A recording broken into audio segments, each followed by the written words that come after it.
What's that? Playoffs? Don't talk about it. Playoffs? You kidding me? Playoffs?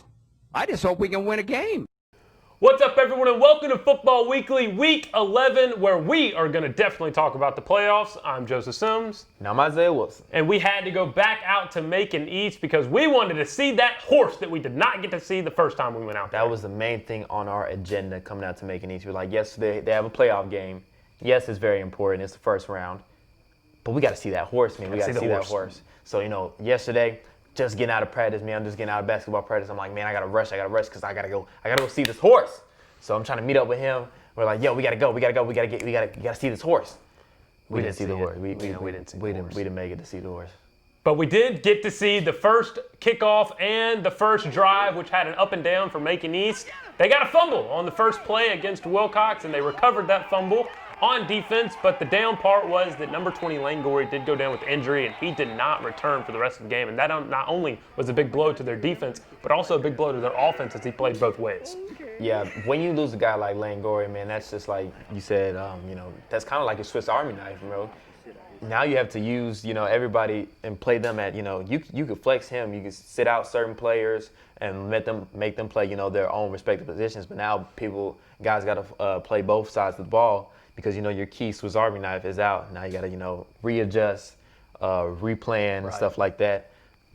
But, Macon East, they adjusted. They adjusted quite well to the adversity, and they put up a great first half, 21-13 going into halftime, and they did that on the back of their quarterback, Kirkland Pugh, who's making some great throws, making some great runs, making some great hits on defense. I'm going to highlight him for a little second. Kirkland Pugh was able to throw the ball, was able to run the ball. He had a rushing touchdown. And on top of leading his team in the playoffs to a victory in the first round, he was playing defense as well. And he had a big hit on defense, and then he had a kick return on offense. Well, I guess offense. Kick return on special teams that went for a touchdown. Yeah, we saw him. I'm just following the guy, with the camera saying, okay, so, Macon East, everybody get this kickoff. And as I'm watching him run down the side, I'm like, that's number 12. That's their quarterback. Yeah. Running it back for a kick six return for a touchdown. I'm like, one, this guy's fast. Two, this guy can do anything. Put him at kicker. They already have one of those great kickers in Mac Mills, who is able to nail every single extra point, which kind of was the difference in this game a little bit. So we're going to stay in the first half here. Wilcox wasn't able to catch the ball. Mm-hmm. And that's one thing that they weren't able to do in the first half. They were running slants, they were running digs, they were running verticals. They weren't able to catch nothing. The one thing that they did catch was a touchdown. They did get a rushing touchdown. They missed their extra point. Like we just said, they couldn't kick. Macon East could. 13-21 going into halftime. And that was the difference. Macon East was making the fundamental plays, and Wilcox was not making the fundamental plays. And a little bit falls on the coaching staff, and a little bit falls on the players themselves. We interrupt your regularly scheduled program to address the copyright claims that we're about to receive. YouTube, we understand that we don't own any of the rights to the songs that are about to be played on our channel. However, we only have 256 views about on each video, so you can get over yourself. We apologize in advance. But at halftime, man, me and Isaiah decided to have a little fun. Yeah, we had ourselves a little fun. This is our second time coming out and Macon East, and given the fact that we got so much good positive feedback off of the first video, we were like, we're gonna give some positive vibes back to the fans, the fan base, the parents, and the coaches and the staff over there in Cecil, Alabama, and Macon East. Joseph, you got the little flag. I wanted to wave the flag so bad. It looked so much fun, so I'm over there waving the flag. Isaiah, you got to do a little dance. Yeah, I got a little dance. Cheerleaders doing like, yo, come over here, swag surf. So I, did my thing, went over there, did a little swag surf, had to let the hair down, did a little surf.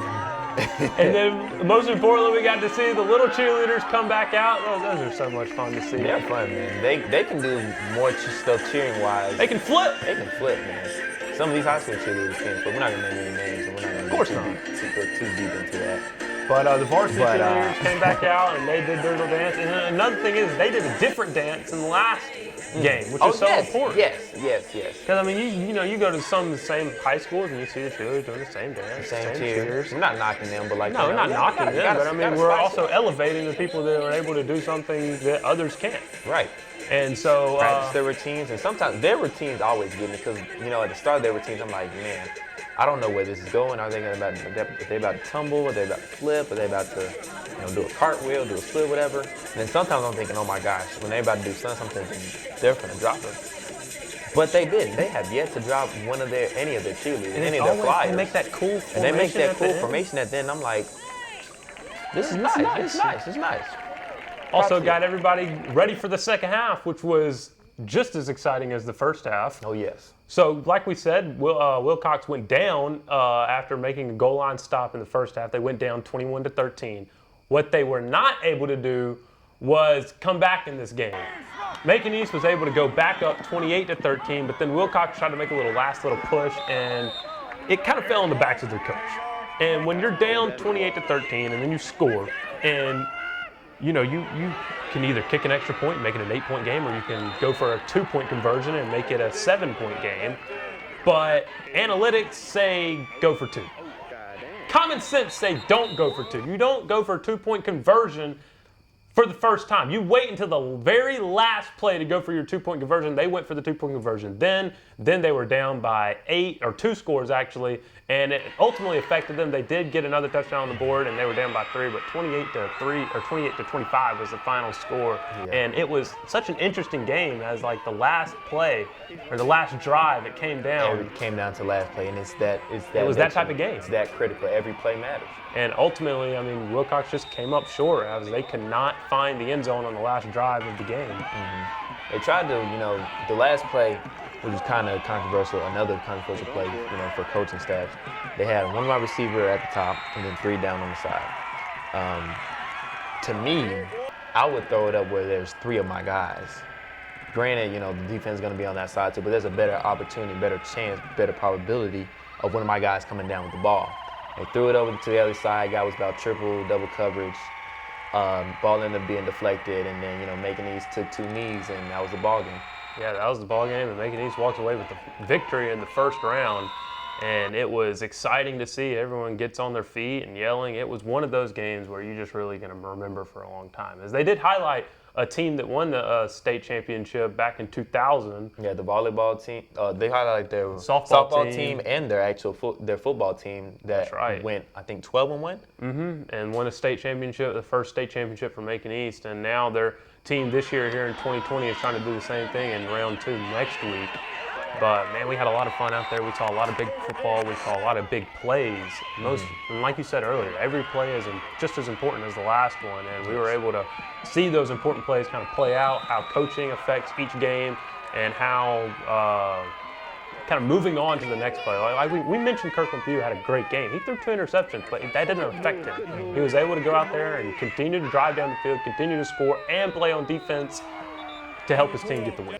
Yeah, got to get ready for the next play. Got to keep that mindset. And now his focus and his mindset always being on the next play results in him being able to go to the next round. And we're also going to shout out to these other inner city, Montgomery City teams that went on to the next round. Carver, Lee, Pike Road, Trinity, and Catholic. They all advanced to the next round. That's true. And we're going to have Lee and Carver here playing in Montgomery and Crampton Bowl next week. Lee, let's give them a shout out. Man, they beat Pelham. They beat the number 1 seed. They beat the number 1 seed in 6A for their region. And then Carver went on the road and got the win. And now Catholic got the win. Trinity got the win. Montgomery's showing out. And we mentioned a long time ago that Montgomery had a lot of big talent and a lot of big recruits, and it was kind of becoming a hot spot for recruiting. Well, they're showing out in the playoffs, and every single team moved forward. Congratulations to them. Big shout out to you guys, and we hope the best for you all. That's true, and that's going to wrap up Football Weekly Week 11, covering the playoffs. Playoffs? Can't talk about playoffs. I'm Joseph Sims. And I'm Isaiah Wilson. Peace.